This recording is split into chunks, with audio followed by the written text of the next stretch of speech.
আমার চ্যানেলে তোমাদের সকলকে স্বাগত। আজ আমরা ক্লাস 5-এর রায়ান মার্টিন প্রশ্নবিচিত্রা থেকে পরিবেশের তৃতীয় পর্যায়ক্রমিক মূল্যায়নের 10 নম্বর স্কুল সলভ করব।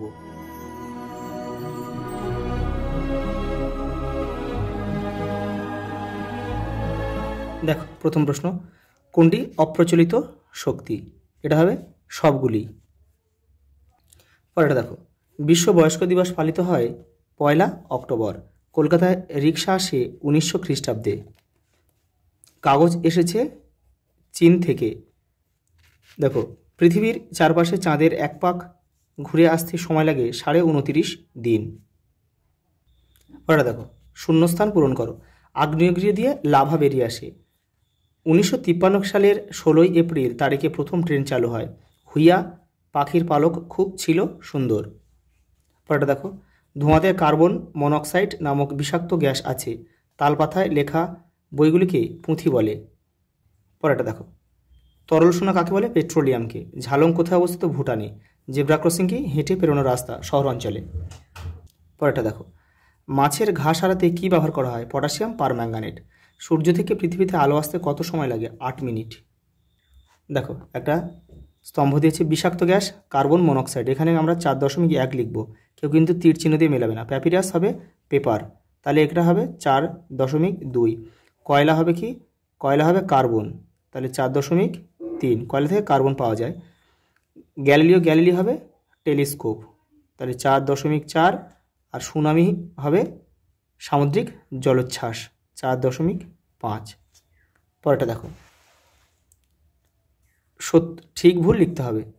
দেখো, সূর্য ও চাঁদের মাঝে পৃথিবী অবস্থান করলে সূর্য গ্রহণ হয়। দেখো, এটা কিন্তু ভুল, এটা হবে চন্দ্রগ্রহণ। পরেরটা দেখো, সৌরবিদ্যুৎ একটি অপ্রচলিত শক্তি, এটা সত্য। এখানে আবার ঠিক লিখতে পারো, যে তোমরা ঠিকই লিখবে। দেখো, পশ্চিমবঙ্গের নদিয়া জেলায় অনেক কয়লা খনি আছে, এটা ভুল হবে। নদিয়ায় নয়, এটা আছে পশ্চিম বর্ধমান হবে, পশ্চিম বর্ধমান। গৌণ জোয়ারের মূল কারণ পৃথিবী স্থির থাকা, এটাও ভুল। এটা হবে পৃথিবীর আবর্তন বা ঘূর্ণন। পরেরটা দেখো, পৃথিবীর কক্ষপথ গোলাকার, এটাও কিন্তু ভুল, হবে কি উপবৃত্তাকার। উপবৃত্তাকার বা ডিম্বাকার লেখা যায়। প্রায় 450 কোটি বছর আগে সূর্যের জন্ম, এটা ঠিক।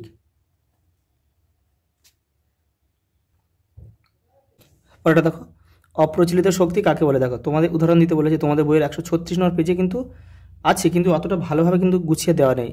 দেখো, আমি লিখে দিচ্ছি, দেখে নাও। দেখো, অপ্রচলিত শক্তি হলো এমন শক্তির উৎস যা সহজে নিঃশেষ হয় না এবং বারবার ব্যবহার করা যায়, যেমন সূর্যরশ্মি, বায়ু, জলপ্রবাহ এবং জোয়ার ভাটা। পরেরটা দেখো, চন্দ্রগ্রহণ কাকে বলে? দেখে নাও। যখন পৃথিবী সূর্য এবং চাঁদের মাঝখানে আসে তখন পৃথিবীর ছায়া চাঁদের উপর পড়ে এবং সূর্যের আলো চাঁদের উপর পৌঁছতে পারে না, ফলে চাঁদকে কিছু সময়ের জন্য দেখা যায় না। এই ঘটনাকে চন্দ্রগ্রহণ বলে। চন্দ্রগ্রহণ শুধুমাত্র পূর্ণিমা রাতে ঘটে। ভরা কোটাল ও মরা কোটাল কাকে বলে? দেখে নাও। ভরা কোটাল হলো অমাবস্যা ও পূর্ণিমার সময়কার প্রবাল জোয়ার, যখন সূর্য, চন্দ্র ও পৃথিবী একই সরলরেখায় থাকে এবং এদের মিলিত আকর্ষণে সমুদ্রের জল বেশি ফুলে ওঠে। এই যে দেখো, মরা কোটাল হলো অষ্টমী তিথিতে সংঘটিত দুর্বল জোয়ার, যখন সূর্য ও চন্দ্র একে অপরের সাথে সমকোণে অবস্থান করে এবং তাদের আকর্ষণ একে অপরের প্রভাবকে প্রশমিত করে দেয়, ফলে জোয়ারের জল কম পরিমাণে বাড়ে। একে মরা কোটাল বলে। হরপাবান কাকে বলে? কোন এলাকায় দেখা যায়? এটা কিন্তু পাহাড়ি এলাকায় দেখা যায়। আর দেখো, এই যে হরপাবান কাকে বলে, তোমাদের বইয়ের 160 নম্বর পেজে রয়েছে। এই যে এখান থেকে এই পর্যন্ত লিখবে। পরেরটা দেখো, আবহাওয়া কাকে বলে? দেখো, 161 নম্বর পেজে তোমাদের বইয়ের উত্তরটা রয়েছে। এই যে এখান থেকে, এটা হচ্ছে আবহাওয়া বলে। দেখো, একটি পরিবেশ বান্ধব যানবাহনের উদাহরণ দাও। দেখো, সাইকেল, ট্রাম। পরেরটা দেখো, শিশুদের অধিকারগুলি কী কী? 176 নম্বর পেজে উত্তরটা রয়েছে। এই যে দেখো, এগুলো লিখবে। পরেরটা দেখো, ভূমিকম্পের ফলে কী কী সমস্যা হতে পারে। দেখো তোমাদের বইয়ের 160 নম্বর পেজে কিন্তু ভূমিকম্প সম্বন্ধে রয়েছে, কিন্তু এতটা গুছিয়ে দেওয়া নেই। আমি 161 পেজে তোমাদের এটা করে দিয়েছি। দেখো দেখো, এই বাড়িঘর ভেঙে যেতে পারে, প্রচুর মানুষ মারা যেতে পারে, প্রচুর সম্পত্তি নষ্ট হতে পারে, সমুদ্রে জলোচ্ছ্বাস দেখা দিতে পারে। দেখো, পূর্ণগ্রাস সূর্যগ্রহণ কাকে বলে দেখে নাও। দেখো, পূর্ণগ্রাস সূর্যগ্রহণ হলো এমন এক ঘটনা যখন সূর্য, পৃথিবী ও চাঁদ একই সরলরেখায় চলে আসে এবং চাঁদ সূর্যকে পুরোপুরি ঢেকে দেয়। ফলে পৃথিবীর কিছু অংশে কিছুক্ষণের জন্য দিনেই রাতের মতো অন্ধকার হয়ে যায়। এই গ্রহণের সময় চাঁদ সূর্যকে সম্পূর্ণভাবে আড়াল করে ফেলে এবং সূর্যের বাইরে বায়ুমণ্ডল বা করোনা দেখা যায়। আর এই ছবিটা তোমাদের বইয়ের 164 নম্বর পেজে রয়েছে, ওখান থেকে তোমরা করে নেবে। বন্য প্রাণী সংরক্ষণ বলতে কী বলছে? বন্য প্রাণী সংরক্ষণ হলো বন্য প্রাণী এবং তাদের প্রাকৃতিক বাসস্থান রক্ষা করার একটি প্রক্রিয়া, যার মাধ্যমে বিপন্ন প্রাণী এবং জীববৈচিত্র্যকে বিলুপ্তির হাত থেকে বাঁচানো হয়। এর মধ্যে রয়েছে বন্য প্রাণীদের অবৈধ শিকার ও হত্যা বন্ধ করা। আমরা বন থেকে কি কি সুবিধা পাই দেখে নাও। এই দেখো, তোমাদের বইয়ের 122 নম্বর পেজে রয়েছে, এখান থেকে তোমরা কিন্তু করে নেবে। রাস্তায় বেরোলে তুমি কি কি সাবধানতা অবলম্বন করবে? দেখো, 150 নম্বর পেজে রয়েছে উত্তরটা। এই যে এখান থেকে তোমরা করে নেবে। আজ এই পর্যন্ত, দেখা হবে পরের ভিডিওতে।